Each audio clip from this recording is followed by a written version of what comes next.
Welcome to Sleepy Wisdom. Tonight, we're going to explore the nervous system as a communication network, focusing on how billions of specialized cells coordinate to produce sensation, movement, and thought. Instead of treating it as fixed wiring, we'll uncover how it generates electrical signals, how those signals jump between cells, and how networks produce everything you experience.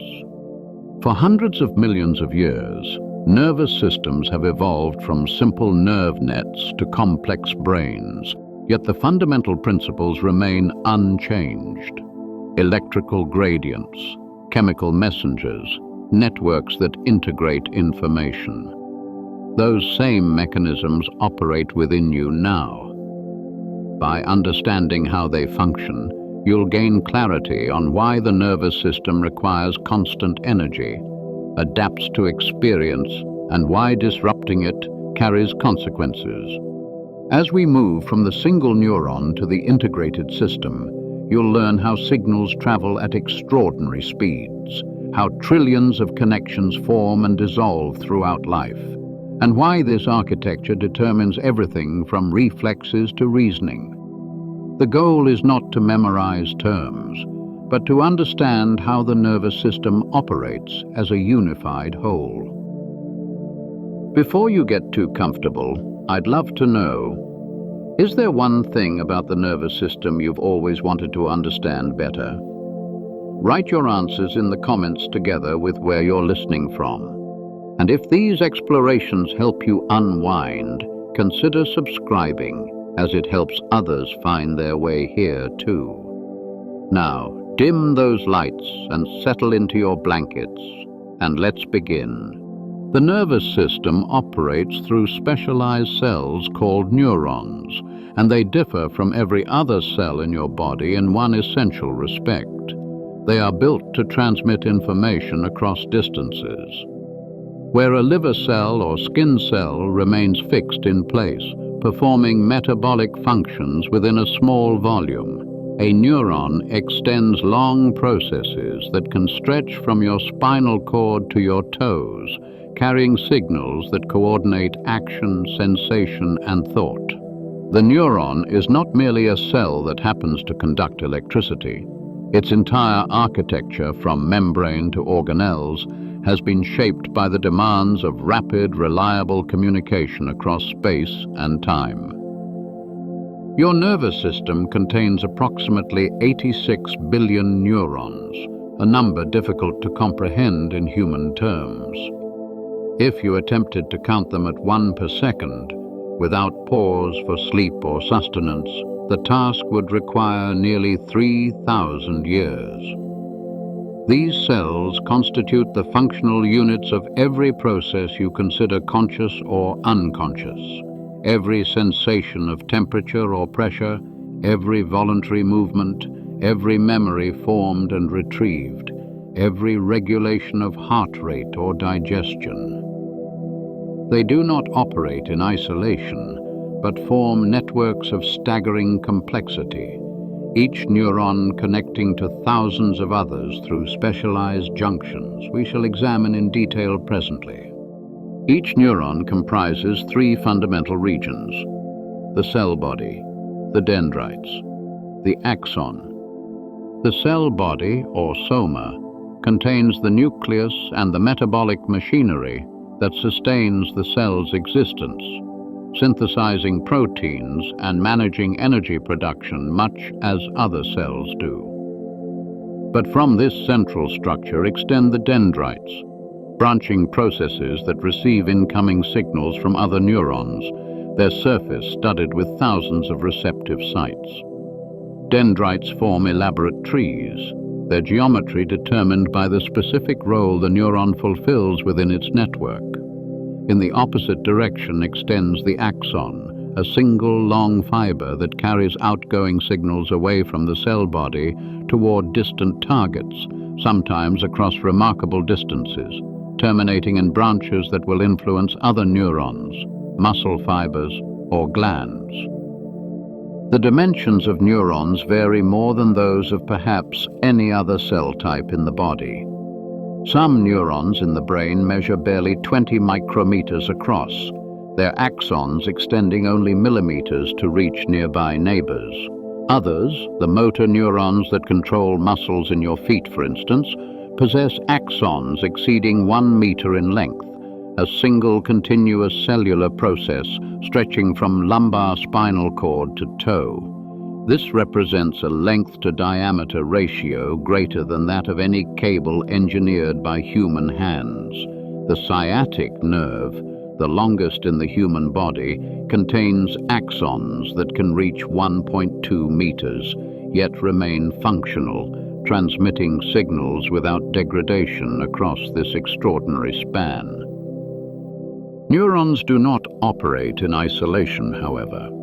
For every neuron in your nervous system, there exist between 10 and 50 supporting cells called glia, from the Greek word for glue. For decades, neuroscientists regarded these cells as passive structural elements, mere scaffolding that held neurons in place. This view has collapsed under the weight of evidence. Glial cells regulate the chemical environment surrounding neurons, controlling concentrations of ions and neurotransmitters with precision. They form the myelin sheaths that insulate axons, dramatically increasing signal speed. They provide metabolic support, supplying nutrients and removing waste products. Some glia, the microglia, patrol for damage and infection, functioning as the immune cells of the nervous system. Others participate directly in signal processing, modulating synaptic transmission in ways that influence learning and memory.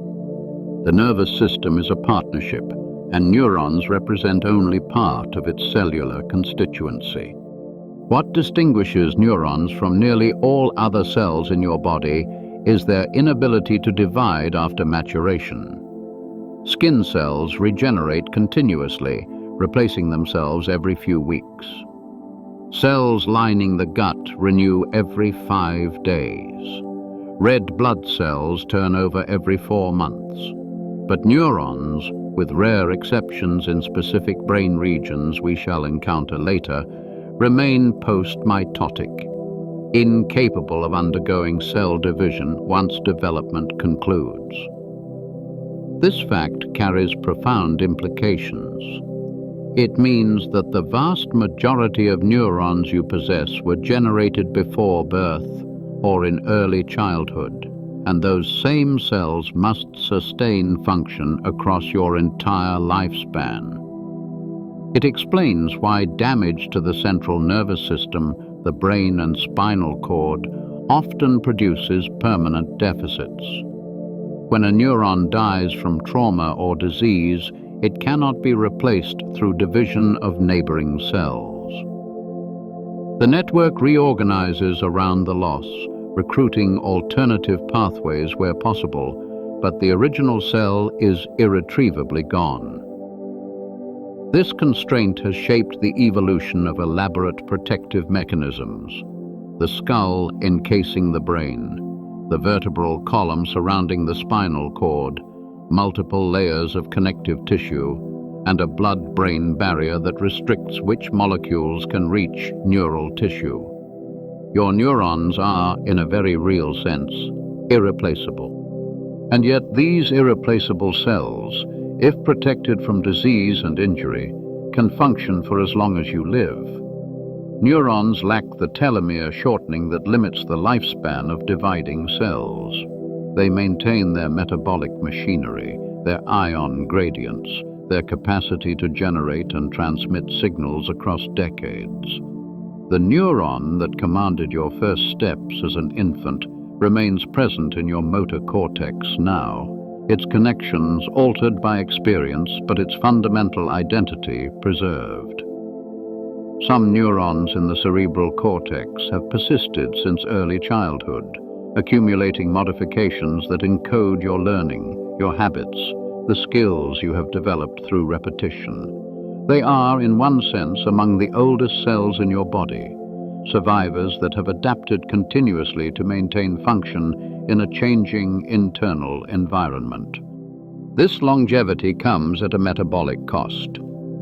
Neurons are among the most energy-demanding cells known, consuming oxygen and glucose at rates that exceed those of muscle cells during intense exercise.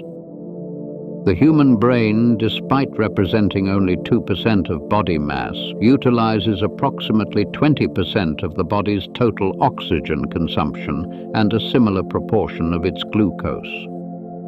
This extraordinary energy demand reflects the constant work of maintaining ion gradients across neuronal membranes, gradients that must be preserved even when the neuron is not actively signaling, gradients that represent potential energy ready to be released when communication is required. Disruption of this energy supply, even briefly, produces catastrophic consequences. Deprive brain tissue of oxygen for more than 4 minutes, and neurons begin to die. Neuron structure dictates neuron function. Form determines what becomes possible. A neuron at rest maintains an electrical potential across its membrane, approximately -70 millivolts relative to the surrounding fluid. This voltage exists because the cell actively pumps ions across its boundary, creating an imbalance: more sodium outside, more potassium inside, with negatively charged proteins trapped within. The membrane is not equally permeable to all ions. Potassium channels remain partially open, allowing some potassium to leak outward, carrying positive charge away from the interior.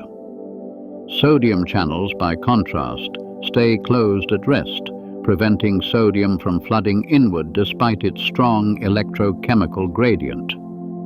This carefully maintained imbalance represents stored energy, potential ready to be converted into signal when needed. The neuron expends tremendous metabolic resources simply to preserve this resting state, running molecular pumps continuously to counteract the natural tendency toward equilibrium. The action potential, the fundamental unit of neural communication, arises when this resting potential is disturbed beyond a critical threshold. When stimulation causes the membrane to depolarize by approximately 15 millivolts, reaching -55 millivolts, voltage-sensitive sodium channels undergo a conformational change, opening rapidly. Sodium rushes inward, driven by both its concentration gradient and the electrical attraction to the negative interior. This influx drives the membrane potential upward, not merely to zero, but overshooting to approximately +40 millivolts. The interior of the cell becomes momentarily positive relative to the exterior, a complete reversal of the resting state. But this reversal triggers a second change. Potassium channels open and potassium floods outward, restoring negative charge to the interior. Within 2 milliseconds, the membrane potential returns to its resting value. The entire event, depolarization, reversal, repolarization, occupies less time than it takes a hummingbird's wing to complete a single beat. This sequence of events obeys an all-or-nothing principle. A stimulus insufficient to reach threshold produces no action potential whatsoever. The depolarization simply dissipates, absorbed by the membrane's capacitance.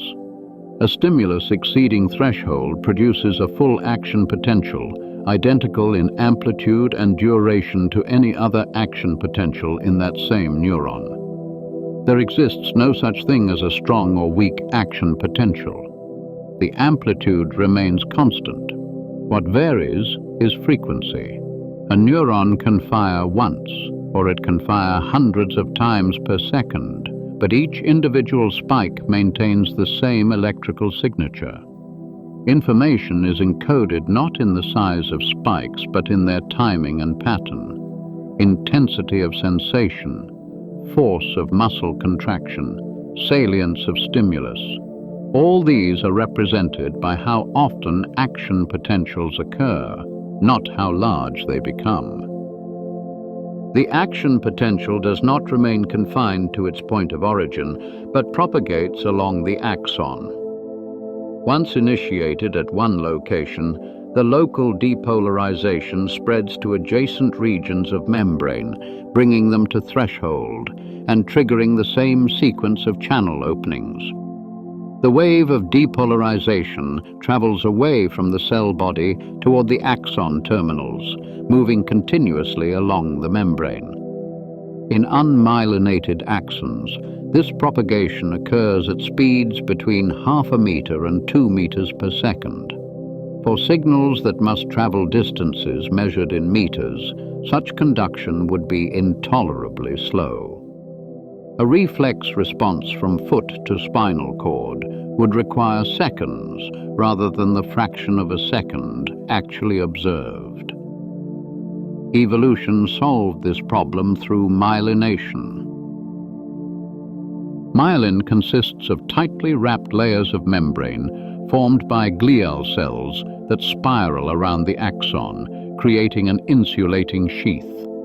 In the peripheral nervous system, Schwann cells perform this function, each cell wrapping a single segment of axon. In the central nervous system, oligodendrocytes accomplish the same task, though a single oligodendrocyte can myelinate segments of multiple axons. The myelin sheath is not continuous, but interrupted at regular intervals by gaps called nodes of Ranvier, where the axon membrane remains exposed. This arrangement transforms signal propagation. Instead of the action potential moving continuously along the membrane, it jumps from node to node in a process termed saltatory conduction, from the Latin saltare, to leap. At each node, voltage-gated channels open, regenerating the action potential.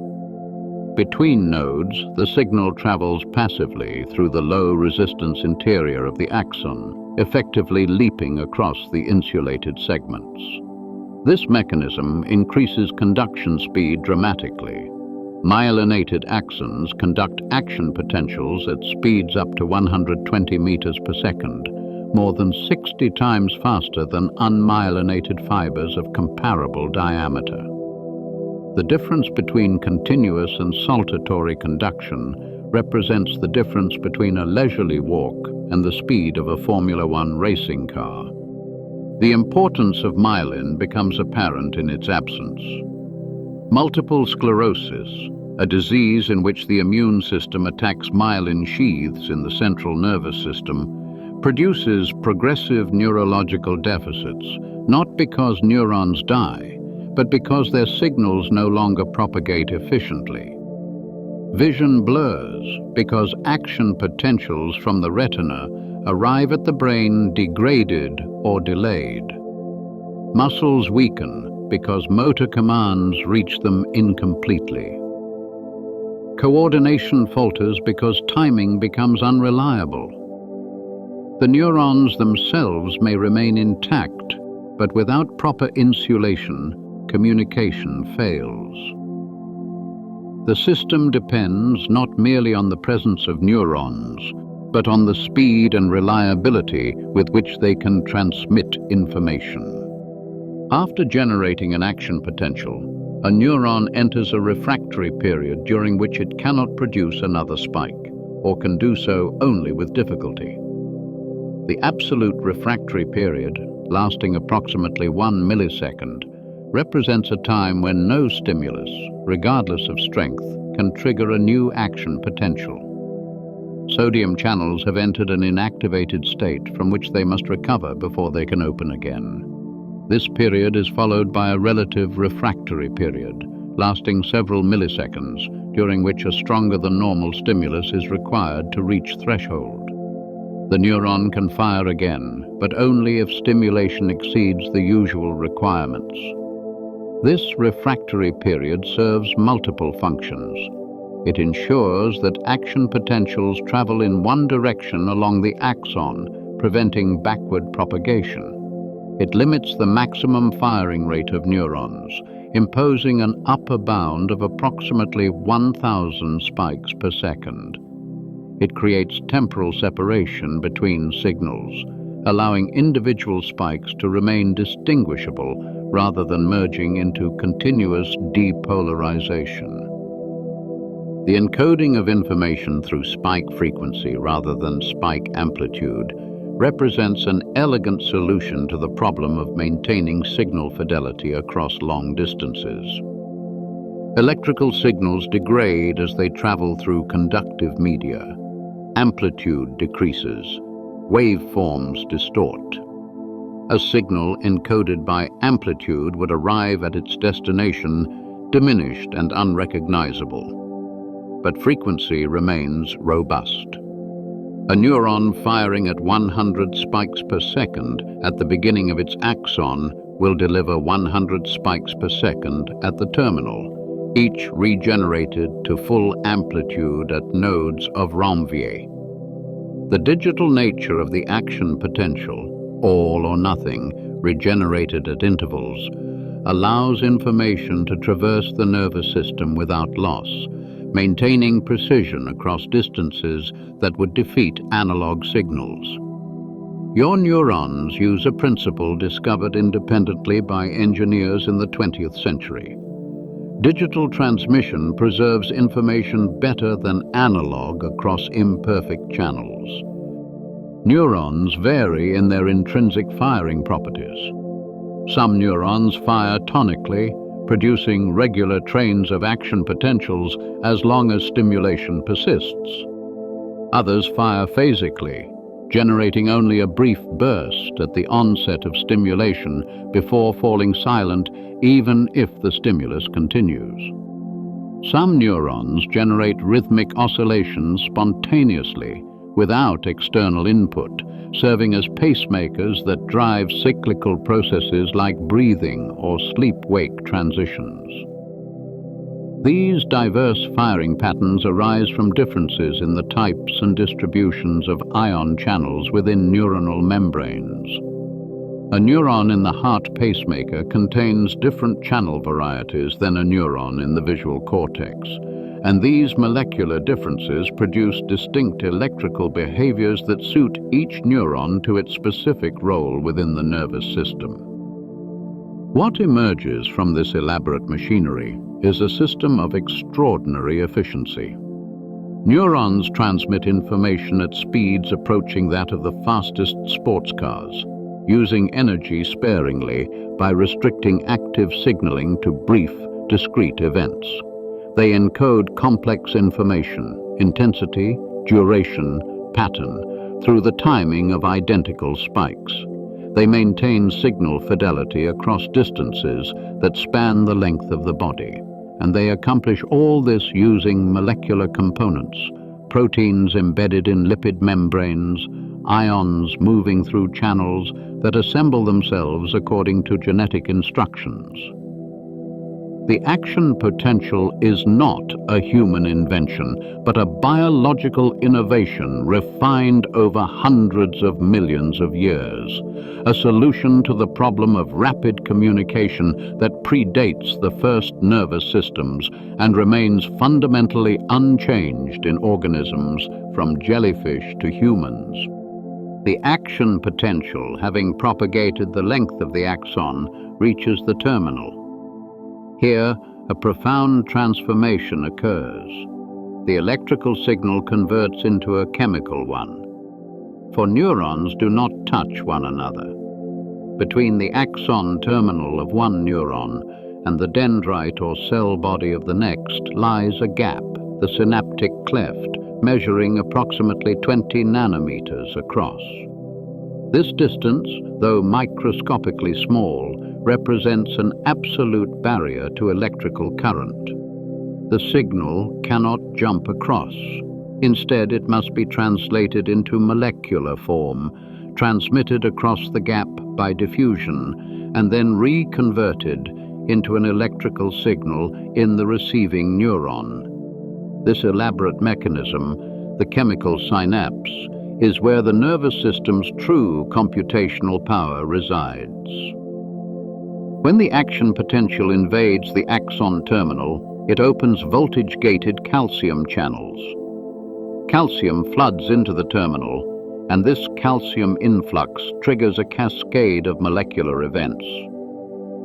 Small membrane-bound sacs called synaptic vesicles, each containing thousands of neurotransmitter molecules, fuse with the terminal membrane and release their contents into the synaptic cleft. This process, exocytosis, occurs with remarkable speed, completed within a fraction of a millisecond. The neurotransmitter molecules diffuse across the cleft, a journey requiring less than 1 millisecond at this scale, and bind to receptor proteins embedded in the membrane of the receiving neuron. These receptors, upon binding neurotransmitter, undergo structural changes that either open ion channels directly or initiate intracellular signaling cascades. The chemical message converts back into an electrical one, producing either depolarization or hyperpolarization in the receiving cells. Not all synapses operate chemically. Electrical synapses exist, though they are far less common in the human nervous system. At electrical synapses, specialized channels called gap junctions connect the cytoplasm of adjacent neurons directly, allowing ions to flow from one cell to the next without delay. These synapses permit extraordinarily rapid transmission and can synchronize the activity of groups of neurons, producing coordinated firing patterns. They are found in regions where speed and synchrony matter most. Certain nuclei in the brainstem that control rapid eye movements, for instance, or networks that generate rhythmic motor patterns. But electrical synapses lack the flexibility of chemical ones. They cannot easily strengthen or weaken with use. They cannot integrate multiple inputs or compute complex functions. For these reasons, the vast majority of synapses in the human brain operate chemically, despite the added complexity and metabolic cost. The chemical synapse introduces something the action potential lacks: variability. While action potentials remain stereotyped, all or nothing, synaptic transmission can be strong or weak, fast or slow, excitatory or inhibitory. The strength of a synapse depends on multiple factors: how many vesicles release neurotransmitter per action potential, how many receptors populate the receiving membrane, how efficiently neurotransmitter is cleared from the cleft. These parameters vary from synapse to synapse and change with experience, allowing each connection to be tuned independently. A single neuron may receive 10,000 synaptic inputs, each with its own strength, each capable of modification. This is where learning happens, where experience writes itself into the structure of the nervous system. Neurotransmitters themselves come in remarkable variety. Glutamate, the most abundant excitatory neurotransmitter in the brain, binds to receptors that open channels permeable to sodium and calcium, depolarizing the receiving neuron and making it more likely to fire. GABA, gamma-aminobutyric acid, serves as the primary inhibitory neurotransmitter, opening channels permeable to chloride, which hyperpolarizes the membrane and suppresses firing. These two molecules mediate the bulk of fast synaptic transmission in the brain. But dozens of other neurotransmitters exist, each with distinct effects. Dopamine modulates motivation and reward. Serotonin influences mood and arousal.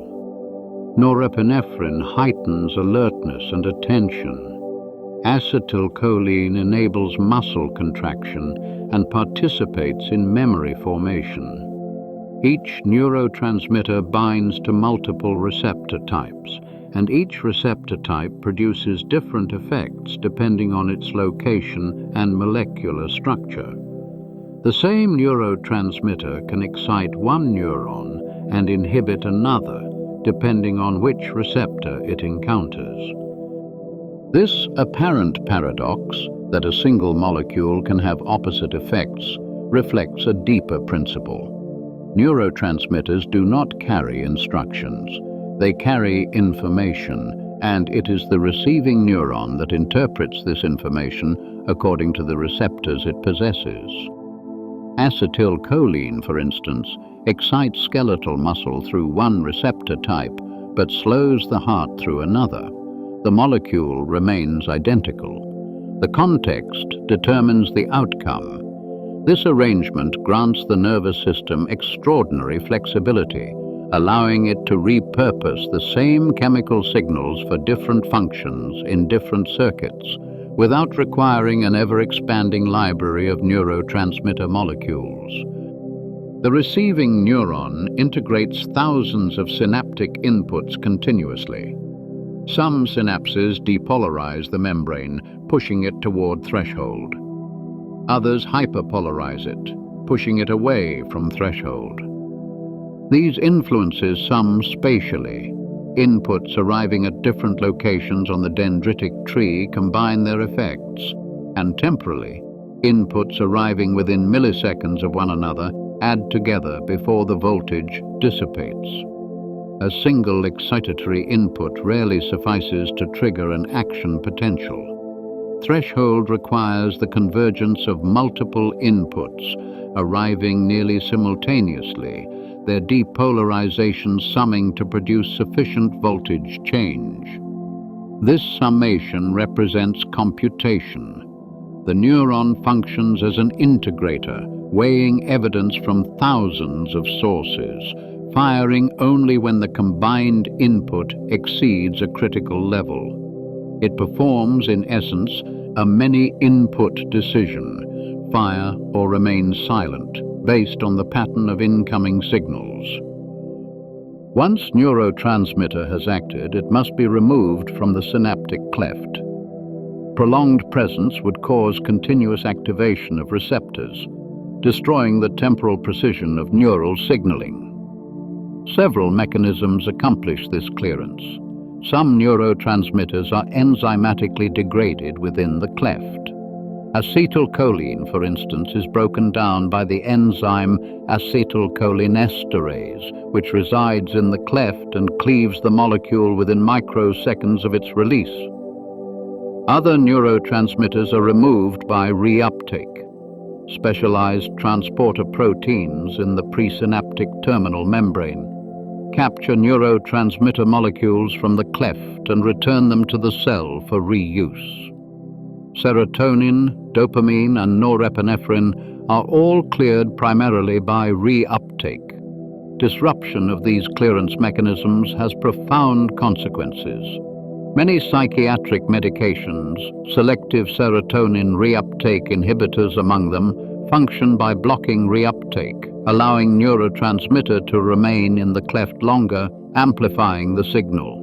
Nerve agents and certain insecticides block acetylcholinesterase, causing acetylcholine to accumulate, leading to overstimulation of muscles and ultimately paralysis. The synapse is not a fixed structure. It changes.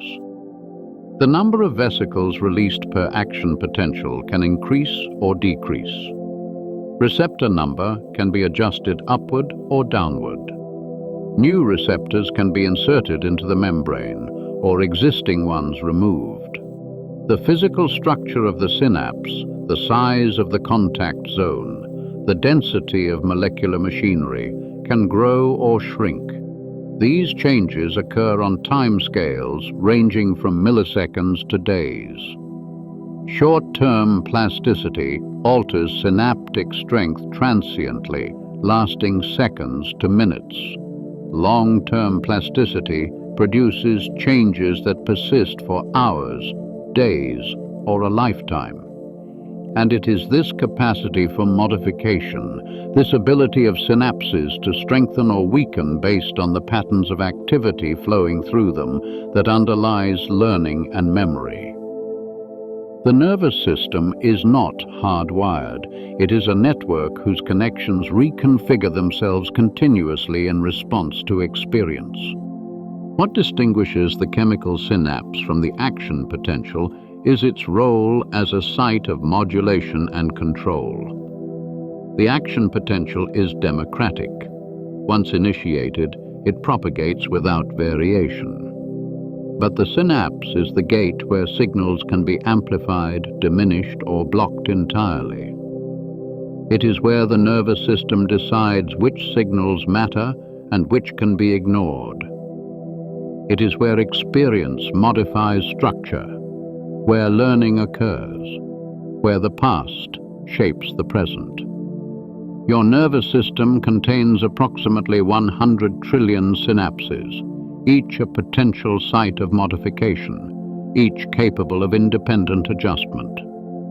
The complexity is not in the neurons themselves, but in the pattern of connections between them, a pattern that remains unique to you and changes with every experience, every thought, every moment of attention or sleep. Individual neurons possess limited computational power. A single cell can integrate inputs, compare them to a threshold, and produce a binary output: fire or do not fire. This represents a simple decision, nothing approaching the complexity of recognizing a face, solving a problem, or coordinating movement. But neurons do not operate in isolation. They wire together into circuits, and circuits organize into networks, and networks form systems. At each level of organization, new capabilities emerge that individual cells cannot produce. The transition from neuron to network is where simple signaling becomes cognition, where electrical and chemical events become perception and thought and action. During development, neurons extend axons and dendrites that navigate through tissue, guided by chemical cues and physical landmarks, searching for appropriate targets. Growth cones at the tips of extending processes sense their environment, turning toward attractant molecules and away from repellents, following gradients of concentration through the developing nervous system. Some of these cues are expressed on the surfaces of other cells. Others diffuse through the extracellular space. The growing axon samples its surroundings continuously, integrating multiple signals to determine its trajectory. When it encounters a suitable target, a neuron whose molecular signature matches criteria encoded in the growing cell's genes, it forms a synapse. This process repeats billions of times during development, each neuron finding its partners through a combination of genetic instruction and activity-dependent refinement. The resulting connectivity exhibits both specificity and abundance. Each neuron in the cerebral cortex receives input from approximately 10,000 other neurons and projects its output to a similar number. This represents convergence and divergence operating simultaneously. Convergence: a single neuron integrates information from thousands of sources, each synapse contributing a weighted vote to the decision of whether to fire. Divergence: a single neuron influences thousands of downstream targets, broadcasting its output widely across the network. These principles allow information to spread through the nervous system while also being filtered and refined. Sensory signals from a single receptor can influence millions of neurons downstream. Motor commands from a small population of neurons can coordinate the activity of countless muscle fibers. The architecture enables both specificity and amplification. The total number of synaptic connections in the human brain exceeds 100 trillion, a number that surpasses the number of stars in the Milky Way by a factor of 1,000. If you attempted to count these synapses at 1 per second, the task would require more than 3 million years. Yet this vast network occupies a volume of approximately 1,200 cubic centimeters, roughly the size of a large grapefruit. The density of connections is staggering. In a cubic millimeter of cortical tissue, there are approximately 1 billion synapses. The brain is not empty space sparsely populated with neurons, but densely packed neural tissue in which every cubic micron contains cellular processes, synaptic contacts, and the molecular machinery of signaling. This connectivity is not random. Neurons organize into layers, columns, and nuclei, structural arrangements that reflect functional specialization. In the cerebral cortex, neurons arrange themselves into 6 distinct layers, each layer containing cell types with characteristic shapes, connection patterns, and roles in information processing. Layer 4 receives sensory input from the thalamus. Layers 2 and 3 send outputs to other cortical areas. Layer 5 projects to subcortical structures and the spinal cord. Layer 6 provides feedback to the thalamus. This laminar organization repeats across the cortical surface, a canonical circuit template deployed in visual cortex, auditory cortex, motor cortex, and association areas. The local architecture remains remarkably consistent, suggesting that the cortex processes information using a common computational strategy across different sensory modalities and cognitive functions. Within these layers, neurons further organize into columns, vertical ensembles of cells that span from the cortical surface to the white matter beneath. Neurons within a column tend to respond to similar stimuli and share functional properties. In the visual cortex, for instance, a column of neurons might respond preferentially to edges oriented at 45 degrees, while a neighboring column responds to vertical edges. These columns measure approximately 0.5 millimeter in diameter and contain thousands of neurons. The columnar organization parcels the cortex into functional units, each processing a specific feature or aspect of the sensory world. The brain does not represent reality as a photograph does, with each point in space mapped to a single location. Instead, it decomposes sensory input into features, edges, colors, motion, depth, and processes these features in parallel across distributed networks. Connections between neurons are not confined to local neighborhoods. Long-range projections link distant brain regions, forming highways of communication that integrate information across scales. These projections travel through the white matter, bundles of myelinated axons that occupy nearly half the brain's volume.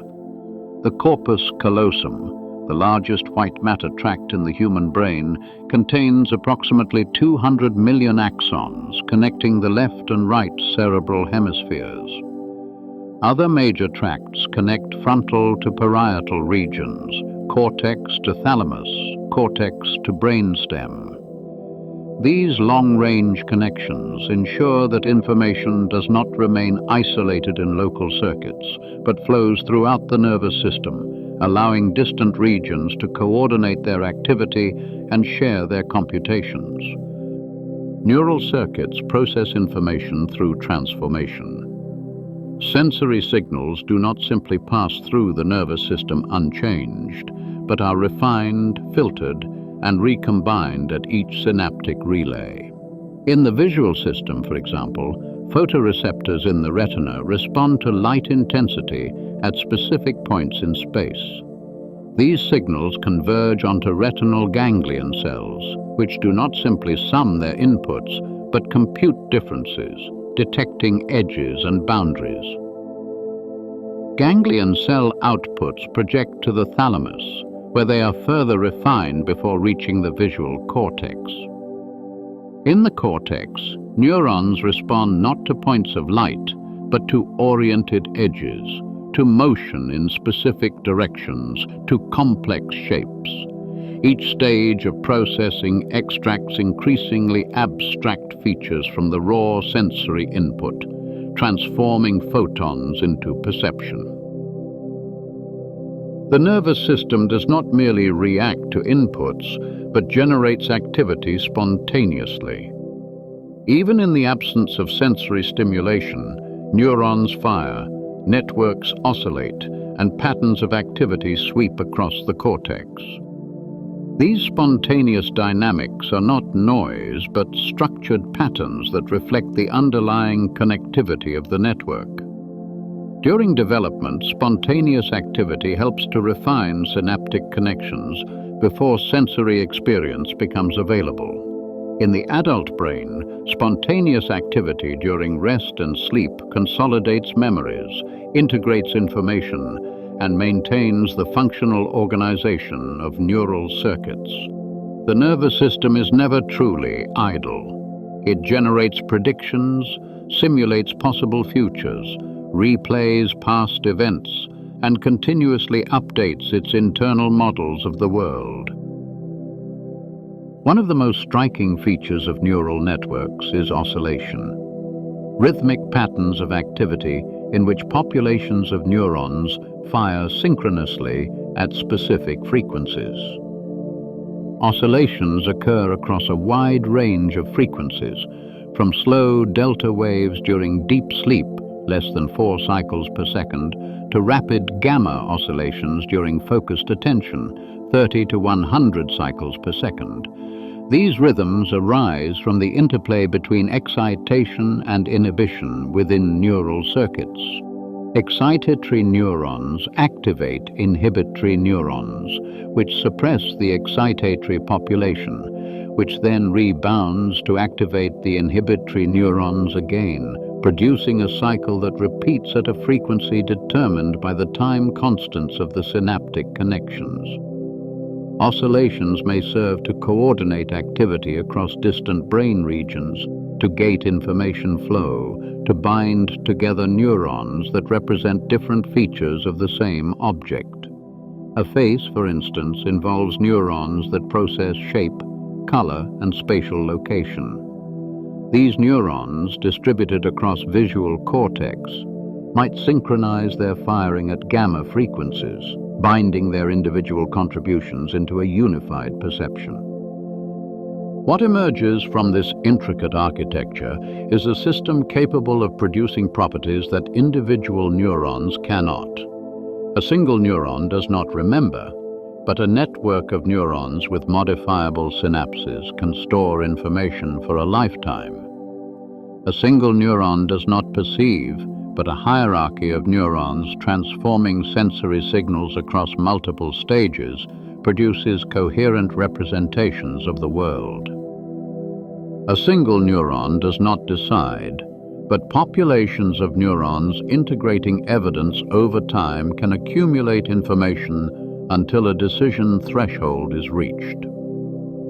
The nervous system is an existence proof of emergence, the demonstration that complex, intelligent behavior can arise from simple components organized into the right structure and operating according to the right rules.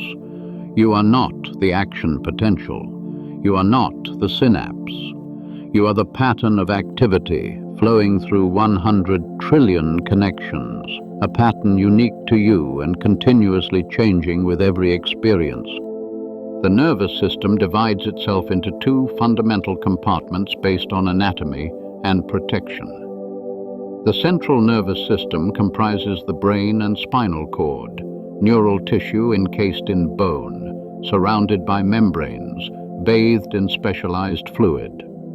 The peripheral nervous system includes everything else, the nerves that extend from brain and spinal cord to reach every region of the body, carrying signals between the central nervous system and the periphery. This division reflects both embryological origin and functional organization. The central nervous system processes information, makes decisions, stores memories, generates consciousness. The peripheral nervous system serves as the communication infrastructure, gathering sensory data from the world and transmitting motor commands to muscles and glands. The central nervous system receives extraordinary protection. The brain resides within the skull, a rigid container of bone that shields neural tissue from mechanical impact. The spinal cord runs through the vertebral column, protected by a series of interlocking bones that permit flexibility while preventing compression or penetration. Beneath the bone lie 3 layers of connective tissue membranes called meninges. The outermost, the dura mater, provides tough fibrous protection. The middle layer, the arachnoid mater, creates a space filled with cerebrospinal fluid. The innermost, the pia mater, adheres directly to the surface of brain and spinal cord. Cerebrospinal fluid circulates through the spaces between these membranes and through cavities within the brain itself, providing cushioning, removing metabolic waste, and maintaining a stable chemical environment.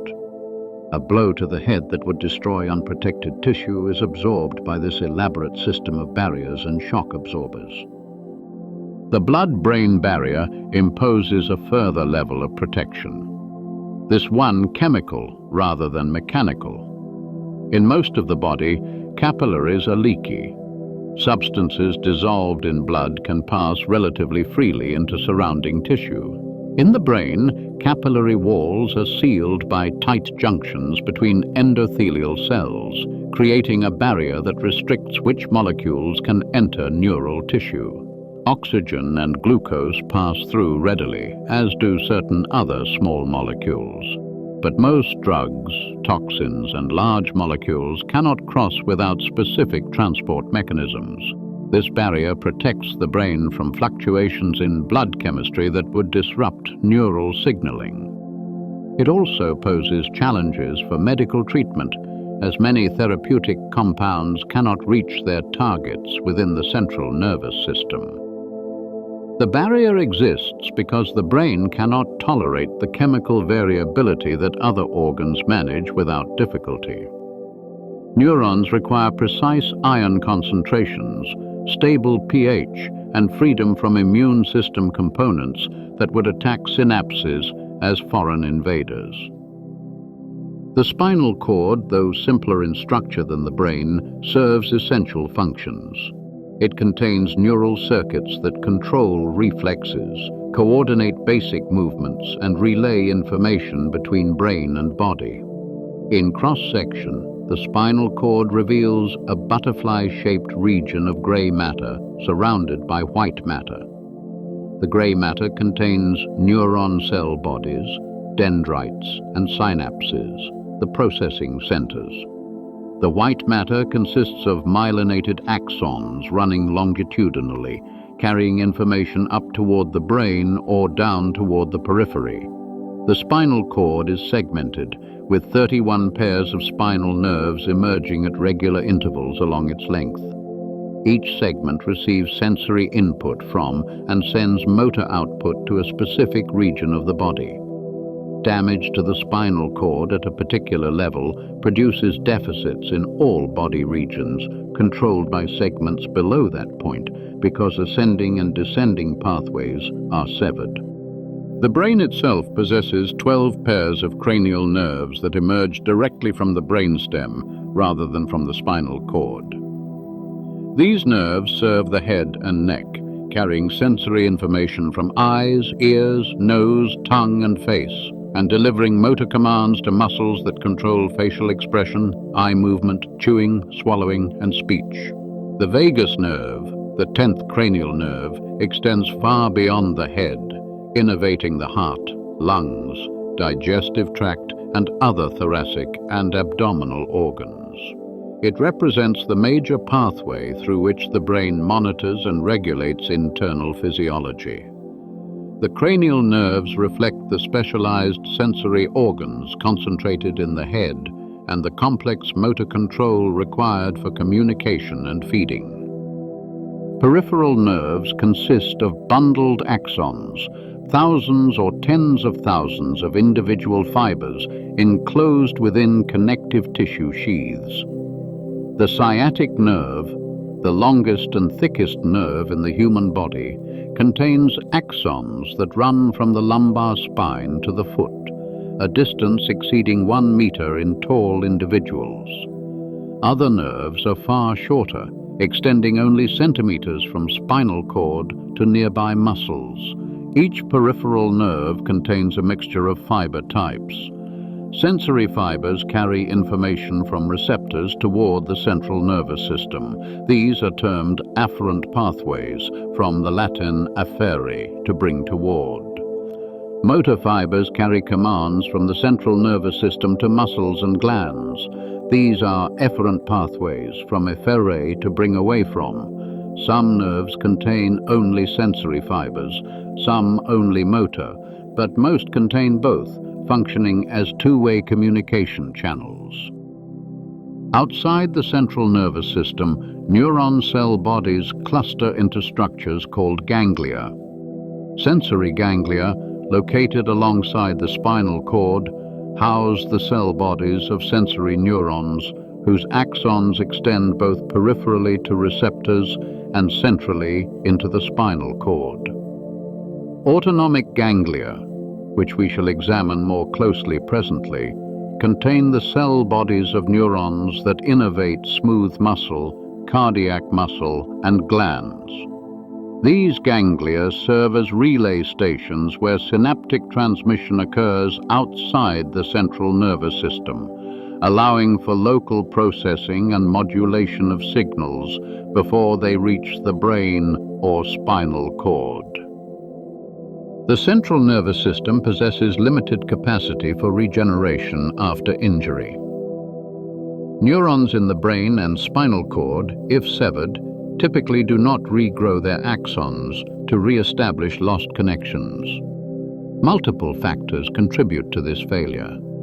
The molecular environment of the central nervous system contains inhibitory substances that actively prevent axon growth. Glial cells form scar tissue that creates physical barriers to regeneration. The distances involved often exceed what growing axons can traverse, and the precision required to reconnect to original targets may be impossible to achieve in the adult nervous system. For these reasons, injury to the central nervous system, stroke, spinal cord trauma, traumatic brain injury, often produces permanent deficits. The networks reorganize, recruiting alternative pathways where possible, but lost neurons are not replaced, and severed connections are not repaired. The peripheral nervous system, by contrast, retains significant regenerative capacity. If a peripheral nerve is cut, axons distal to the injury degenerate, but the proximal portions survive and can regrow.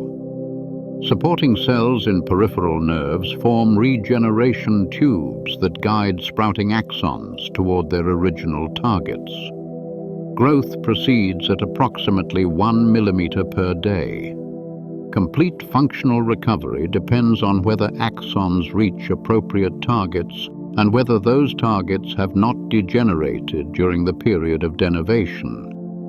Recovery is often incomplete, particularly for injuries far from the target tissue, but meaningful regeneration occurs regularly. This difference, robust regeneration in the periphery, minimal regeneration in the center, reflects both the molecular environment and the evolutionary pressures shaping each system. Peripheral nerves evolved to withstand injury and recover function. The central nervous system evolved to be protected from injury in the first place. The division between central and peripheral nervous systems is anatomical but also functional. The central nervous system integrates, computes, stores, and decides. The peripheral nervous system connects, generates, transmits, and executes. Together they form a unified whole, but the distinction helps to organize understanding of how damage affects function, how signals flow through the body, and why certain treatments target one division rather than the other. The organization reflects the fundamental architecture of neural systems, central processing supported by distributed communication networks, protected hubs connected by exposed cables, computation insulated from the world but informed by signals that travel through it. The nervous system cannot function without information about the world. Sensory receptors serve as the interface between physical reality and neural representation. These specialized cells or nerve endings detect stimuli, mechanical force, temperature, chemical composition, electromagnetic radiation, and convert them into the electrical signals that neurons transmit. This process of sensory transduction represents the entry point for all experience, the transformation of external events into internal neural activity. Sensory receptors divide into categories based on the type of stimulus they detect. Mechanoreceptors respond to mechanical deformation, pressure, vibration, stretch, touch. Thermoreceptors respond to temperature changes. Nociceptors respond to potentially damaging stimuli, generating the sensation of pain. Chemoreceptors detect specific molecules, mediating taste and smell. Photoreceptors respond to light. Each receptor type expresses specialized proteins that respond to its particular stimulus, opening ion channels or triggering biochemical cascades that ultimately produce electrical signals in sensory neurons. The density of sensory receptors varies dramatically across the body surface. Your fingertips contain thousands of mechanoreceptors per square centimeter, allowing detection of texture, vibration, and fine spatial detail. The skin of your back, by contrast, contains far fewer receptors distributed more sparsely, resulting in reduced sensitivity and coarser spatial resolution. This variation reflects functional demands. The hands manipulate objects and require detailed tactile information. The back requires only general awareness of contact and temperature. The principle extends to all sensory systems. Receptors concentrate where high-resolution information matters and remain sparse, where coarse information suffices. When a receptor is stimulated, it generates electrical signals in the sensory neuron connected to it. For mechanoreceptors, mechanical deformation opens ion channels, allowing current to flow and depolarize the nerve ending. For thermoreceptors, temperature changes alter the probability that specific ion channels will open, producing graded changes in membrane potential. For photoreceptors in the retina, light causes a cascade of biochemical events that ultimately close ion channels, hyperpolarizing the cell. In each case, the stimulus modulates electrical activity, and this modulation propagates along the sensory neuron's axon toward the central nervous system. The transformation is not arbitrary. Strong stimuli produce larger or more frequent electrical signals. Stimulus intensity encodes as firing rate or population response. Primary sensory neurons, those directly connected to receptors, have their cell bodies in ganglia outside the central nervous system. Their axons split, one branch extending to the periphery where it receives sensory input, the other extending into the spinal cord or brainstem where it synapses onto second-order neurons. This anatomical arrangement means that the first synapse in most sensory pathways occurs within the central nervous system itself. From this point, sensory information ascends through a series of relay stations toward the cerebral cortex, undergoing processing and transformation at each level. The thalamus serves as the major relay station for sensory information entering the cortex. Nearly all sensory pathways, with the notable exception of olfaction, synapse in the thalamus before reaching cortical areas. The thalamus is not a passive relay, but an active processor, filtering and modulating signals, determining which information reaches conscious awareness and which remains subconscious. Neurons in the thalamus receive not only ascending sensory input, but also descending input from the cortex, creating feedback loops that allow higher brain regions to control what information they receive. Attention, for instance, modulates thalamic activity, enhancing transmission of relevant signals while suppressing irrelevant ones. From the thalamus, sensory information projects to primary sensory areas in the cerebral cortex.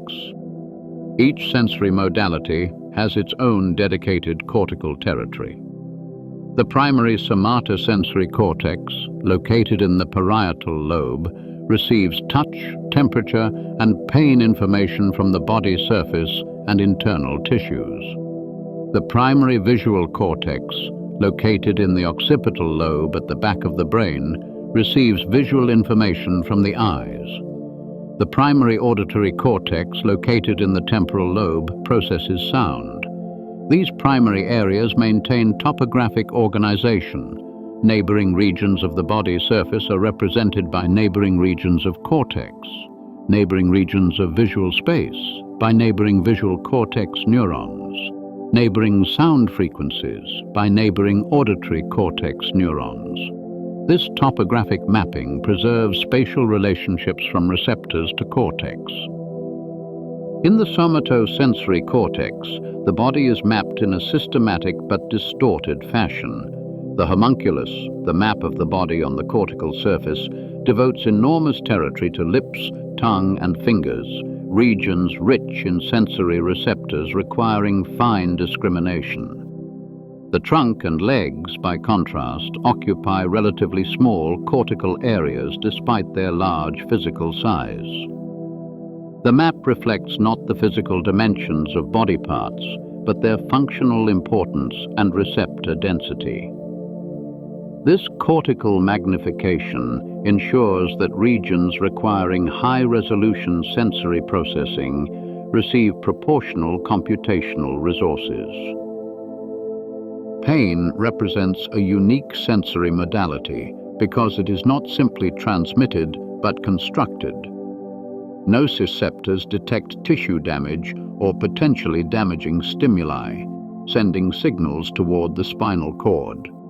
But the perception of pain depends on multiple factors beyond the stimulus itself: attention, expectation, emotional state, prior experience.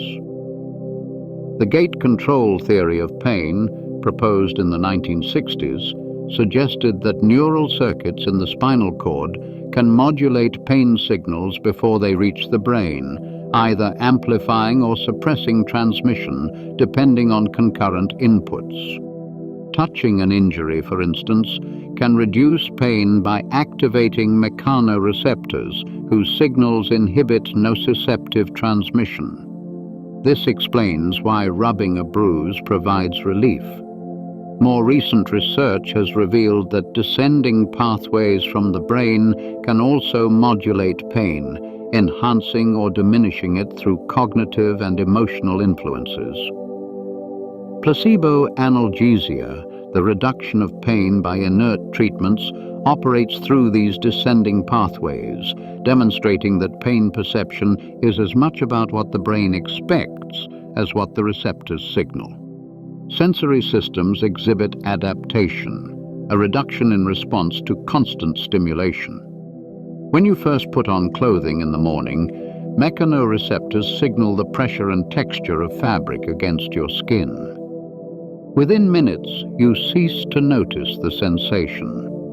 The The receptors have adapted, reducing their firing rate despite unchanged stimulation. This adaptation filters out unchanging stimuli, focusing neural resources on novel or changing inputs that are more likely to be behaviorally relevant. Some receptors adapt rapidly, responding only at the onset and offset of stimulation. Others adapt slowly, maintaining their response as long as the stimulus persists, but at a reduced level. The mixture of receptor types ensures that the nervous system represents both stable features of the environment and changes that might signal threat or opportunity. What you perceive is not raw sensory input, but a constructed interpretation shaped by neural processing at multiple levels. The retina does not simply transmit an image to the brain, but begins processing immediately, extracting edges, detecting motion, adjusting for luminance.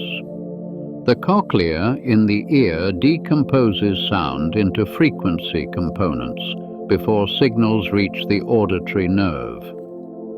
At every stage of sensory processing, information is refined, irrelevant details discarded, significant features enhanced.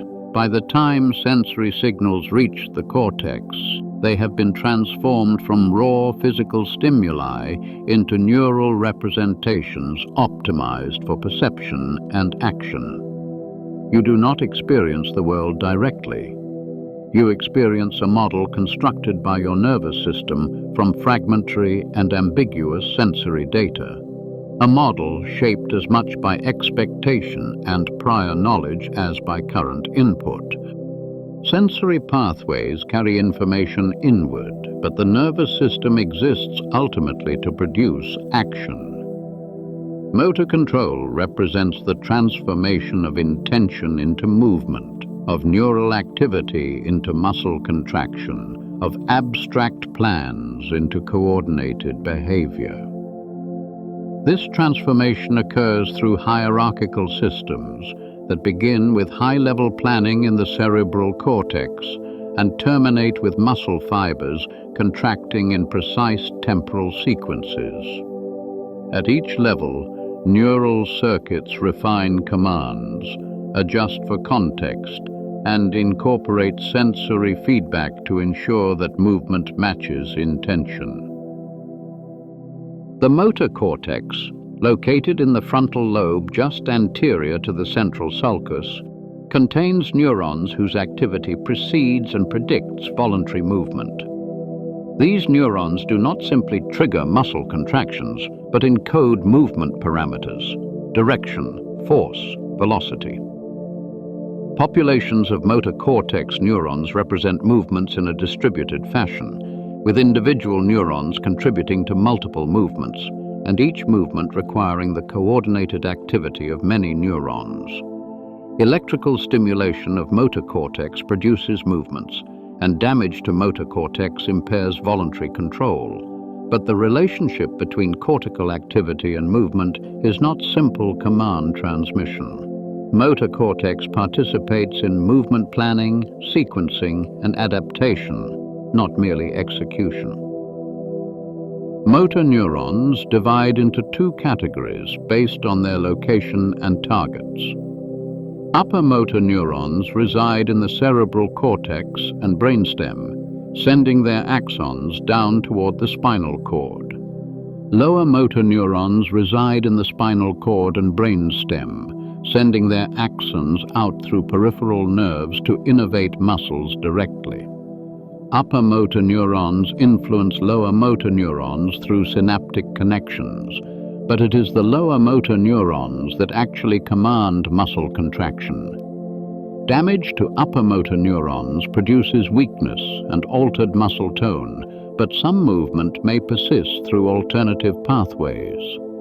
Damage to lower motor neurons produces complete paralysis of the affected muscles because the final pathway from nervous system to muscle has been severed. The axon of a single lower motor neuron branches to innervate multiple muscle fibers, anywhere from a handful to several thousand depending on the muscle. This lower motor neuron and all the muscle fibers it controls constitute a motor unit, the smallest element of motor control. When the motor neuron fires, all muscle fibers in its motor unit contract simultaneously.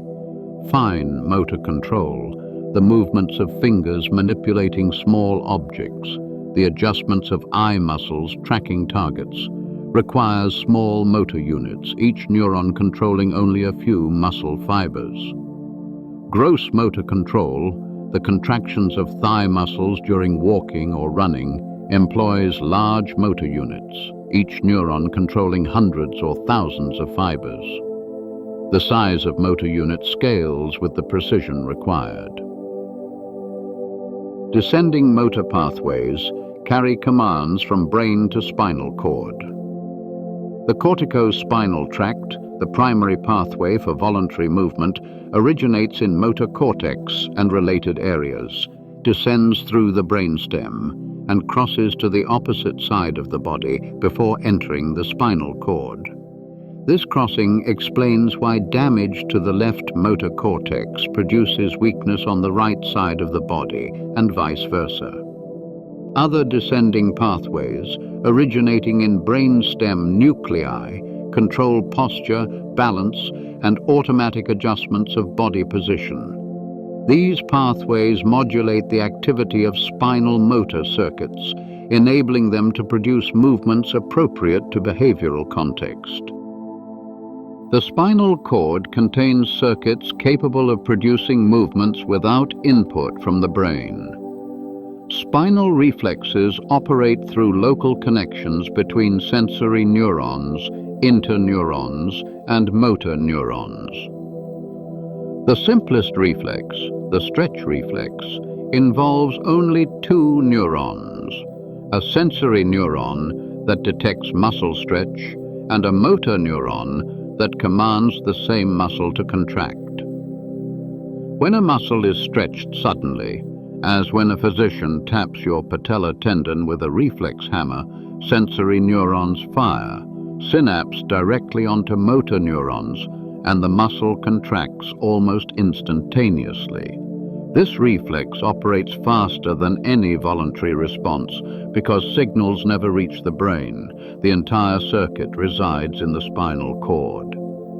More complex reflexes involve additional interneurons that inhibit antagonist muscles, coordinate multiple joints, or produce rhythmic patterns of activity. These spinal circuits enable rapid protective responses and form the foundation upon which voluntary movement is built. The withdrawal reflex demonstrates the speed and automaticity of spinal circuits. When you touch a hot surface, nociceptors in the skin signal tissue damage. Their axons enter the spinal cord and synapse onto interneurons, which in turn activate motor neurons controlling flexor muscles and inhibit motor neurons controlling extensors. Your hand pulls away from the heat before you consciously register pain. The entire sequence, detection, transmission, processing, motor command, muscle contraction, occurs in less than 200 milliseconds, far faster than any cortically mediated response. Pain awareness follows withdrawal by several hundred milliseconds, because the sensory signals must ascend to the brain and be processed there. Consciousness learns what the spinal cord already knew and already acted upon. But spinal circuits do not operate in isolation. The brain continuously modulates their excitability, adjusting the gain of reflex responses to match behavioral demands. During delicate manipulation, reflex responses are suppressed to prevent unwanted movements. During locomotion, spinal circuits are facilitated to produce rhythmic stepping patterns. Descending pathways from brainstem and cortex control this modulation, ensuring that spinal reflexes enhance rather than interfere with voluntary movement. The spinal cord is not simply subordinate to the brain, but a partner in motor control, contributing its own computations and patterns while remaining responsive to higher-level commands. The cerebellum, though it does not initiate movement, plays an essential role in refining it. This structure, attached to the brainstem and containing more neurons than the cerebral cortex despite its smaller size, compares intended movements with actual movements. It receives copies of motor commands from the cortex and sensory feedback about the movements produced.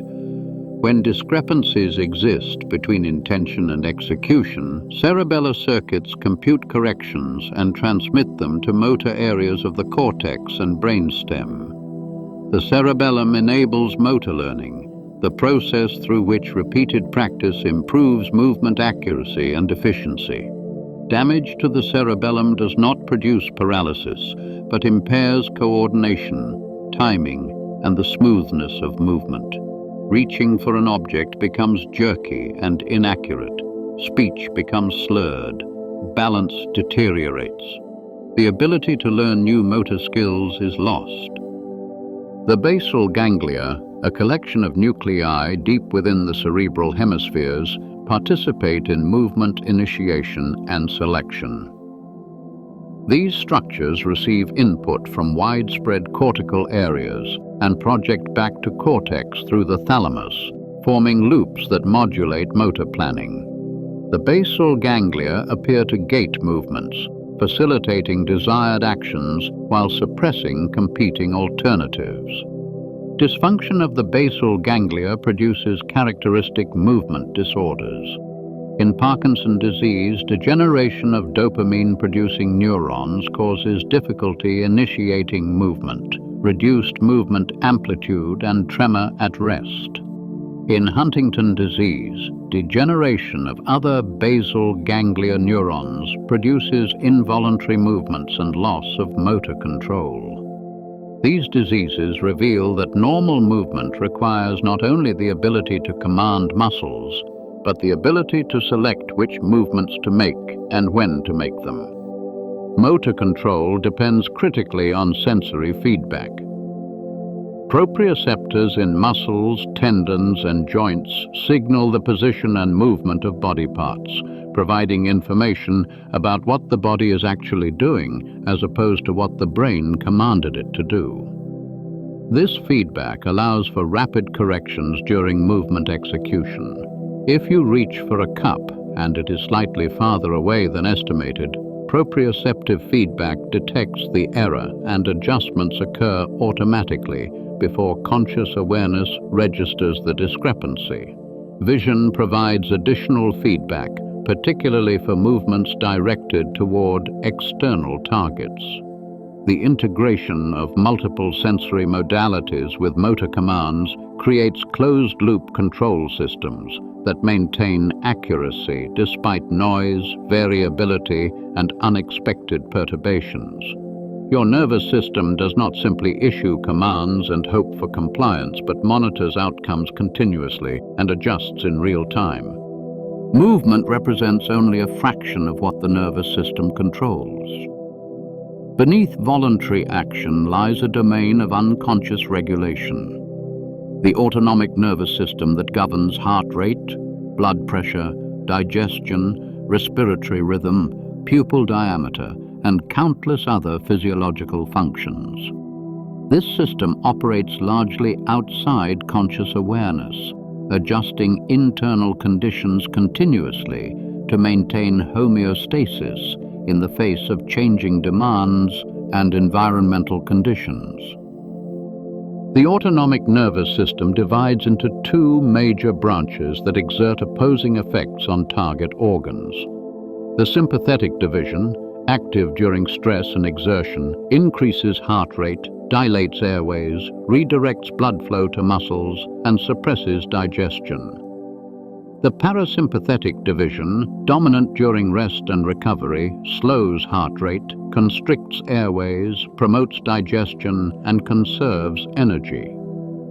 These divisions do not operate in isolation, but work together, their balance determining the overall state of autonomic tone. The sympathetic system prepares the body for action, what has been termed the fight-or-flight response. The parasympathetic system promotes recuperation and maintenance, sometimes called rest and digest. Most organs receive innervation from both divisions, and their opposing influences allow fine-tuned regulation.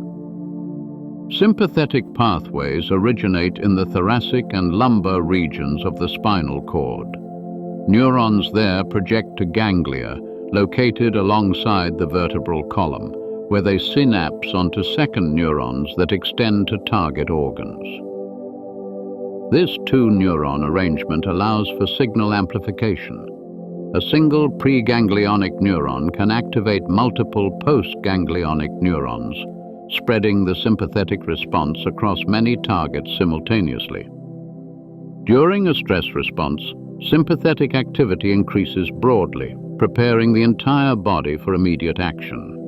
Heart rate accelerates, driven by increased sympathetic input to the sinoatrial node. Blood vessels in the skin and digestive tract constrict, redirecting blood to skeletal muscles. The adrenal medulla, a modified sympathetic ganglion, releases epinephrine and norepinephrine into the bloodstream, amplifying and prolonging the sympathetic response throughout the body. Parasympathetic pathways originate in the brainstem and sacral spinal cord. Unlike sympathetic pathways, parasympathetic preganglionic neurons extend all the way to or near their target organs before synapsing onto postganglionic neurons. This anatomical arrangement allows for more localized, organ-specific control.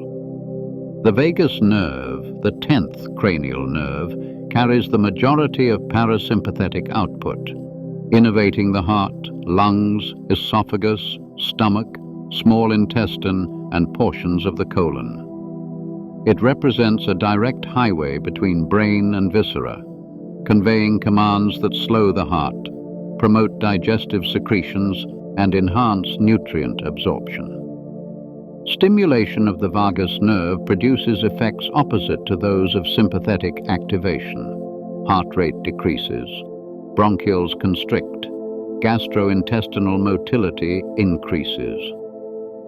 Autonomic ganglia serve as relay stations where preganglionic neurons synapse onto postganglionic neurons. But these ganglia are not passive relays. They contain local circuits, interneurons, and modulatory influences that process information and adjust transmission.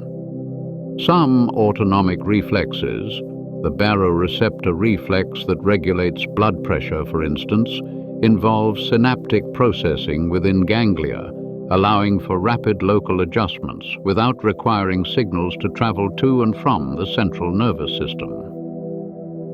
This distributed processing enables the autonomic system to respond quickly to physiological disturbances, maintaining stability even when central control is disrupted. The vagus nerve carries not only motor commands to organs, but also sensory information from organs to brain. Approximately 80% of vagal fibers are sensory, conveying information about heart rate, blood pressure, lung inflation, stomach distension, intestinal chemistry, and other visceral states. This sensory information reaches the brainstem, where it influences autonomic reflexes and is relayed to higher brain regions. The insular and anterior cingulate cortex, areas involved in emotional processing and body awareness, receive vagal sensory input. This pathway provides the neural substrate for the influence of bodily states on mood, emotion, and cognition. the mechanism through which gut feelings, heartache, and butterflies in the stomach manifest as conscious experiences. The enteric nervous system represents a third division of the autonomic nervous system, though it often receives less attention than sympathetic and parasympathetic branches. This system resides entirely within the walls of the gastrointestinal tract, from esophagus to rectum, and contains approximately 500 million neurons, roughly the number found in the spinal cord.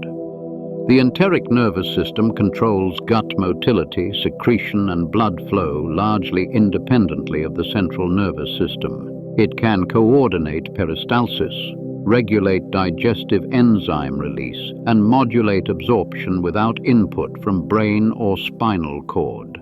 This autonomy explains why digestion continues normally in individuals with spinal cord injuries that sever connections between gut and brain. The enteric system communicates with the central nervous system through sympathetic and parasympathetic pathways, receiving modulatory input and sending sensory information, but retains substantial independence in its operations. The enteric nervous system has been termed the gut brain, and the comparison is not entirely fanciful. Enteric neurons utilize many of the same neurotransmitters found in the brain: serotonin, dopamine, acetylcholine, GABA. In fact, approximately 95% of the body's serotonin is synthesized in the gut, where it regulates motility and secretion. Gut bacteria influence enteric neural activity through metabolites they produce, and enteric neural activity influences gut bacterial populations through changes in the intestinal environment. This bidirectional communication between microbiome and nervous system, the gut-brain axis, affects not only digestion, but mood, immune function, and possibly even cognitive processes. The nervous system extends its influence far beyond skull and spine. Autonomic reflexes operate continuously, adjusting physiological parameters to maintain homeostasis. The baroreceptor reflex regulates blood pressure through sensors in arterial walls that detect stretch. When blood pressure rises, baroreceptors increase their firing rate, sending signals to the brainstem that trigger parasympathetic activation and sympathetic withdrawal, slowing the heart and dilating blood vessels until pressure returns to normal. When pressure falls, the opposite occurs. Sympathetic activity increases, heart rate accelerates, vessels constrict. This reflex operates automatically, moment to moment, buffering blood pressure against fluctuations that would otherwise compromise blood flow to the brain. Stand up too quickly, and the baroreceptor reflex prevents you from fainting by increasing heart rate and vessel tone before pressure drops dangerously low. You cannot consciously control most autonomic functions. You cannot will your heart to beat faster or slower through direct neural command, cannot voluntarily dilate your pupils or increase digestive enzyme secretion. The neural pathways mediating these functions do not receive input from motor cortex and are not subject to voluntary control. This arrangement protects vital functions from interference. If autonomic regulation required conscious attention, survival would be impossible. One moment of distraction and heart rate, breathing, or blood pressure could spiral out of control. Instead, these functions are delegated to automatic systems that operate reliably without conscious oversight, freeing cognitive resources for voluntary action and thought. The divisions of the nervous system we have examined, sensory pathways, motor systems, autonomic regulation, do not operate independently but form an integrated whole. Sensory input influences motor output. Motor commands generate sensory feedback. Autonomic state modulates sensory processing and motor performance. The nervous system is not a collection of separate modules, but a network of networks, with information flowing between levels and systems in continuous loops that produce coordinated, adaptive behavior. Sensory and motor systems form closed loops in which action generates sensory consequences that guide subsequent action. When you reach for an object, motor commands position your hand along a trajectory predicted by visual information. As the hand moves, proprioceptive and visual feedback signal its actual position, allowing adjustments if discrepancies exist between predicted and actual location. Upon contact, tactile feedback triggers adjustments in grip force. Too little and the object slips, too much and fragile objects break. The entire sequence represents continuous integration of sensory input with motor output, each informing the other in real time. This sensorimotor integration happens automatically, below the threshold of conscious awareness, yet it enables the precise adaptive movements that define skilled behavior. The nervous system does not simply react to sensory input, but generates predictions about what input to expect. Predictive processing, a framework that has gained prominence in neuroscience, proposes that the brain constantly generates internal models of the world and compares incoming sensory data against these predictions. When sensory input matches prediction, no further processing is required. The model is confirmed. When input deviates from prediction, an error signal is generated and propagated through the network, updating the model to reduce future errors. This framework explains numerous perceptual phenomena. Why you fail to notice constant background sounds until they stop. Your brain predicts their presence and filters them out until the unexpected silence generates a prediction error. Why optical illusions persist even when you know they are illusions. Your perceptual system generates predictions based on past experience that override contradictory knowledge. Conscious decisions do not precede neural activity, but follow it. In experiments measuring the timing of neural activity relative to conscious intention, researchers have found that motor cortex activity predicts which movement a person will make several hundred milliseconds before the person reports conscious awareness of deciding to make that movement. The action potential initiating the movement fires before the subjective experience of choosing to move. This finding suggests that conscious will is not the source of action, but a commentary on neural processes that have already begun. The experience of deciding feels immediate and causative, but it represents the brain's interpretation of its own activity, constructed after the fact to create a coherent narrative of agency. The cerebral cortex contains regions specialized for different functions. Visual processing in occipital cortex, auditory processing in temporal cortex, motor control in frontal cortex, somatosensory processing in parietal cortex. But complex behaviors require coordination across these regions. Recognizing a face involves visual cortex extracting features, temporal regions retrieving memories associated with that face, and limbic structures generating emotional responses.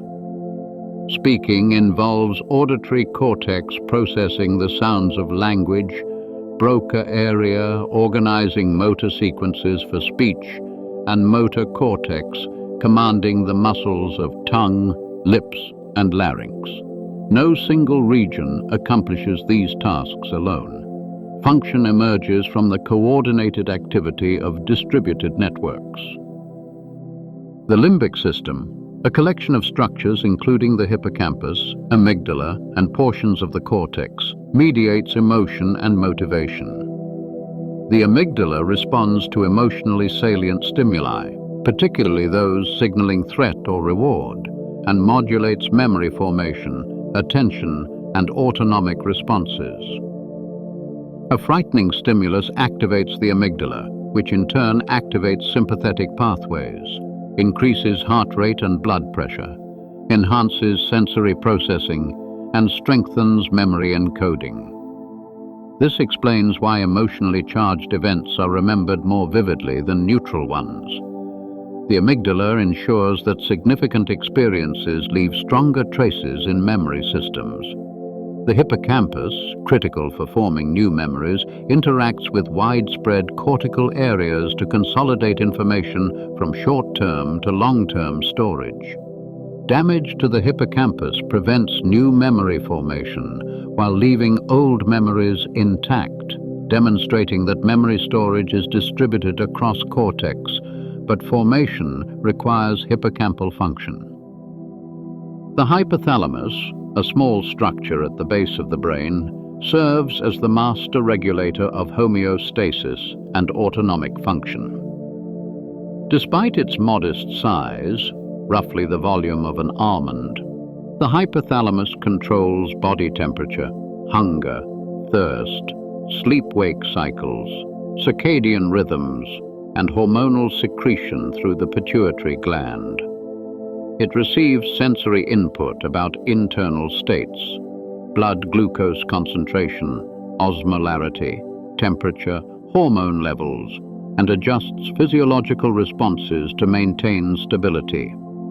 When blood glucose falls, hypothalamic neurons trigger hunger and hormonal responses that increase glucose availability. When core temperature rises, the hypothalamus activates heat loss mechanisms, sweating, vasodilation, behavioral responses like seeking shade.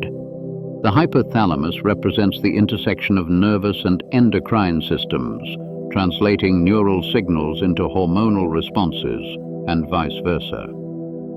Circadian rhythms, oscillations in physiology and behavior that recur approximately every 24 hours, are generated by a small cluster of neurons in the hypothalamus called the suprachiasmatic nucleus.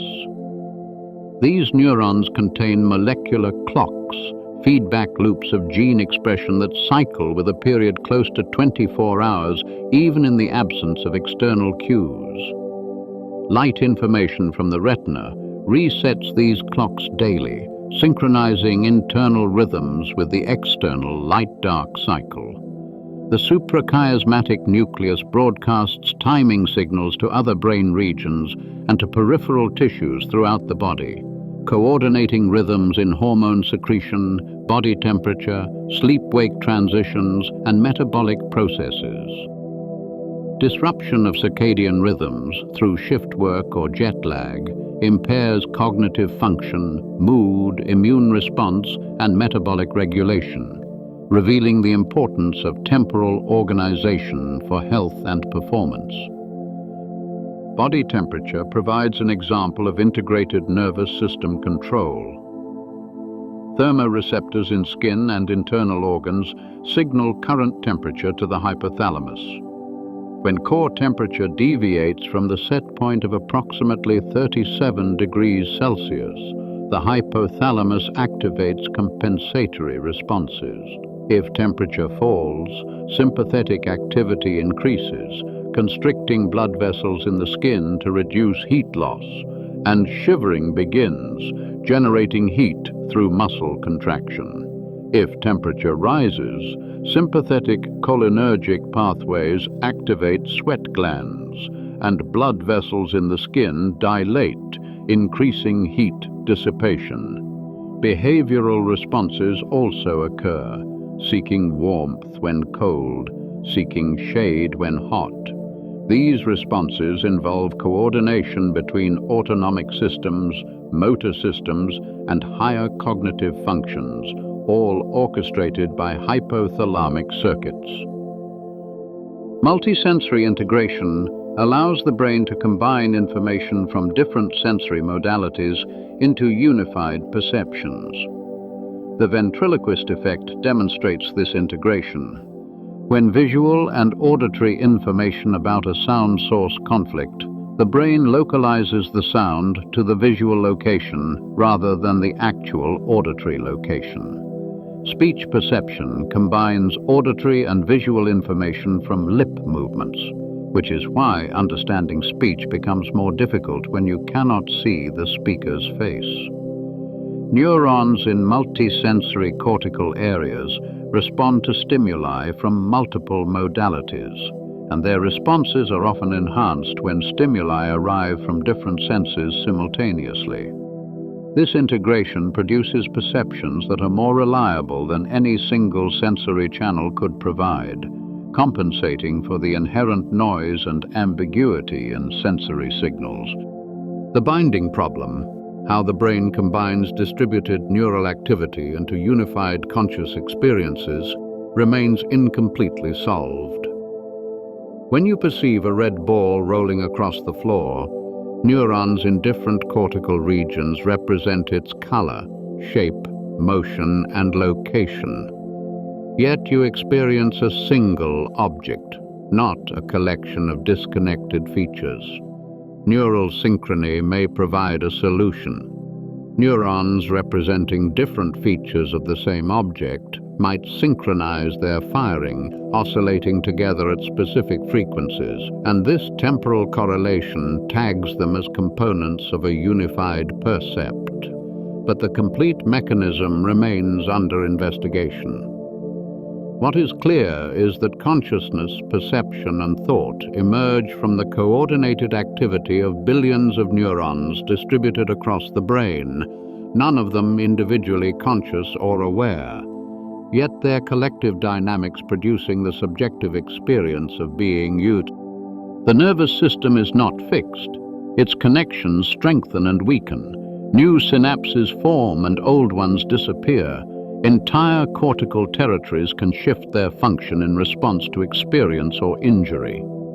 This capacity for change, neural plasticity, represents the mechanism through which learning occurs, through which the nervous system adapts to environmental demands, and through which recovery from damage becomes possible.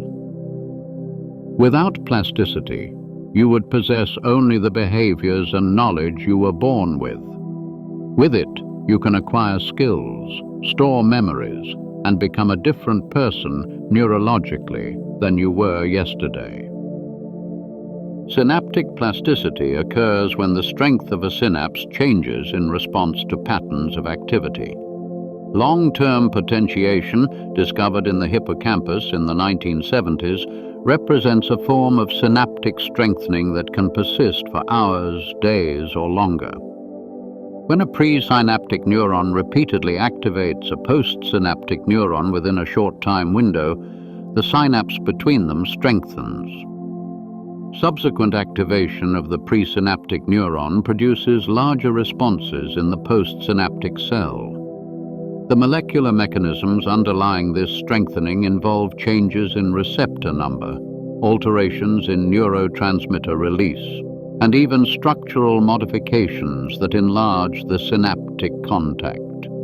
Long-term depression, the opposite process, weakens synapses when presynaptic activity fails to effectively activate the postsynaptic cell, or when the timing of pre- and postsynaptic activity falls outside the critical window. These bidirectional changes allow synapses to be tuned across a wide range of strengths. The pattern of synaptic modification follows a principle articulated by Donald Hebb in 1949. Neurons that fire together wire together. More precisely, when a presynaptic neuron repeatedly participates in firing the postsynaptic neuron, the connection between them strengthens. When presynaptic activity fails to contribute to postsynaptic firing, the connection weakens. This learning rule, known as Hebbian plasticity, provides a mechanism through which experience sculpts neural circuits. Neurons that are frequently co-activated during behavior or perception become more strongly connected, forming assemblies that represent associated features or events. These assemblies, once formed, can be reactivated as a unit, allowing partial input to trigger the complete pattern, the basis of associative memory and pattern completion. Learning produces physical changes in brain structure visible with modern imaging techniques. When individuals acquire new skills, the cortical representations of body parts involved in those skills expand. Musicians who play string instruments show enlargement of the somatosensory cortex regions representing the fingers of the left hand, the hand that performs the complex fingering on the instrument's neck. Jugglers show increases in gray matter volume in visual motion processing areas after several months of practice. London taxi drivers, who must memorize the complex layout of the city's streets, show enlarged posterior hippocampi, the region involved in spatial memory, compared to control subjects. The magnitude of hippocampal enlargement correlates with years of driving experience, suggesting ongoing structural plasticity throughout adulthood. These changes are not merely functional but anatomical. New dendritic spines form, existing ones enlarge, synaptic density increases in regions engaged by learning. Neural plasticity is not uniform across development. Critical periods exist during which the nervous system is particularly sensitive to experience, and during which specific types of learning occur most readily. The visual system provides the clearest example. If an infant is deprived of visual input in one eye during the first few years of life, through cataract, ptosis, or experimental manipulation in animals, that eye's connections to the visual cortex fail to develop normally. Even if the deprivation is later corrected and the eye itself functions normally, vision through that eye remains permanently impaired. The critical period for visual development closes in early childhood, after which recovery becomes impossible. Similar critical periods exist for language acquisition, with children learning languages easily before puberty, but finding it increasingly difficult afterward. These critical periods reflect windows of heightened plasticity, during which neural circuits are refined by experience, followed by stabilization, as plasticity mechanisms are down-regulated. Adult neurogenesis, the birth of new neurons in the adult brain, occurs in only two regions, the hippocampus and the olfactory bulb. In the dentate gyrus of the hippocampus, neural stem cells continue to divide and produce new granule cells throughout life. These adult-born neurons integrate into existing circuits and participate in learning and memory formation. The rate of neurogenesis can be enhanced by exercise, environmental enrichment, and certain experiences, or reduced by stress and aging. In the olfactory bulb, new neurons migrate from the subventricular zone along the rostral migratory stream, differentiating into interneurons that modulate odor processing. These regions represent exceptions to the general rule that neurons do not divide after development. The vast majority of brain regions, the cortex, the basal ganglia, the cerebellum, produce no new neurons in adulthood. The neurons you possess in these regions are those generated during fetal and early postnatal development, and they must last your entire life. The limited neurogenesis in adults explains why neurodegenerative diseases are so devastating. In Alzheimer's disease, neurons in the hippocampus and cortex progressively die, and they are not replaced. In Parkinson's disease, dopamine-producing neurons in the substantia nigra degenerate, and no new dopamine neurons arise to compensate. The nervous system can reorganize its remaining connections, recruiting alternative pathways and redistributing function across surviving neurons, but it cannot regenerate lost cells in most regions. This constraint underscores the importance of protecting neural tissue from injury, disease, and toxic insult. Phantom limb phenomenon illustrates the nervous system's capacity for reorganization after injury. When an arm is amputated, the region of somatosensory cortex that formerly represented the hand does not remain silent. Over time, neighboring cortical territories, those representing the face and upper arm, expand into the deprived region, taking over neurons that lost their input. Consequently, touching the face can produce sensations referred to the phantom hand. The hand is gone, but its cortical representation persists, now driven by inputs from adjacent body regions. This reorganization demonstrates that cortical maps are not hardwired, but maintained by ongoing sensory input. Remove the input, and the territory is claimed by competing representations. Recovery from stroke provides further evidence of neural plasticity in adulthood. After damage to motor cortex destroys the neurons controlling one side of the body, some recovery of function often occurs over weeks to months. This recovery does not result from regeneration of damaged neurons, but from reorganization of surviving circuits. Undamaged regions of motor cortex expand their control over spinal motor neurons. Contralational motor cortex, the motor cortex in the undamaged hemisphere, can partially compensate by controlling ipsilateral muscles through alternative pathways. Subcortical motor areas assume functions formerly performed by cortex. The extent of recovery depends on multiple factors: the size and location of the lesion, the age of the patient, the intensity of rehabilitation. But the underlying mechanism is neural plasticity, the rewiring of connections to restore function through alternative routes. The principle of use it or lose it applies to neural pathways as rigorously as to muscles. Synaptic connections that are not used weaken and eventually disappear. Neural circuits that are not engaged atrophy. This process, termed synaptic pruning, is particularly prominent during adolescence, when approximately half of cortical synapses are eliminated. Synapses that participate frequently in neural activity are stabilized and strengthened. Those that remain inactive are marked for elimination. This selective retention refines neural circuits, removing redundant or ineffective connections, while preserving those that contribute to successful behavior. Pruning continues, though at a reduced rate, throughout adulthood.